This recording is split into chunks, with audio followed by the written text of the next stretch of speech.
തൃക്കളത്തൂർ കാവുംപടി ഭാഗത്ത് ചിറയ്ക്ക് സമീപം പാർക്ക് ചെയ്തിരുന്ന ബൈക്ക് മോഷണം നടത്തിയ കേസിൽ കൗമാരക്കാരായ രണ്ടുപേരെ മൂവാറ്റുപുഴ പോലീസ് അറസ്റ്റ് ചെയ്തു. മൂവാറ്റുപുഴ പോലീസ് ഇൻസ്പെക്ടർ അനിൽ ജോർജിന്റെ നേതൃത്വത്തിലുള്ള സംഘം അടിമാലിയിൽ നിന്നുമാണ് സംഘത്തെ പിടികൂടിയത്. മൂവാറ്റുപുഴ തൃക്കളത്തൂർ കാവുംപടി ഭാഗത്ത് ചിറയ്ക്ക് സമീപം പാർക്ക് ചെയ്തിരുന്ന ബൈക്ക് മോഷണം നടത്തിയ കേസിൽ ഇടുക്കി സ്വദേശികളായ കൗമാരക്കാരായ രണ്ടുപേരെ മൂവാറ്റുപുഴ പോലീസ് ഇൻസ്പെക്ടർ അനിൽ ജോർജിന്റെ നേതൃത്വത്തിലുള്ള അന്വേഷണ സംഘം അടിമാലിയിൽ നിന്നും അറസ്റ്റ് ചെയ്തു.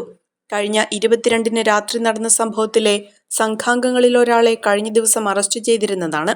അന്വേഷണ സംഘത്തിൽ SI-മാരായ NS Roy, S Sreenath, senior civil police ഓഫീസർമാരായ ഷിജു രാജപ്പൻ, ശ്രീജു രാജൻ, രഞ്ജിത് രാജൻ എന്നിവരുമുണ്ടായിരുന്നു. അഹല്യയിലെ വിദഗ്ധരായ ഡോക്ടർമാരുടെ ചികിത്സ കൊണ്ട് എനിക്ക് എന്റെ കാഴ്ചശക്തി പൂർണ്ണമായും തിരിച്ചു കിട്ടി. ഇപ്പൊ എനിക്ക് ഈസിയായി വായിക്കാം. നേത്ര സംരക്ഷണത്തിന് നമ്മുടെ Ahalya. Ahalya foundation eye hospital, കേരളത്തിൽ എല്ലായിടത്തും.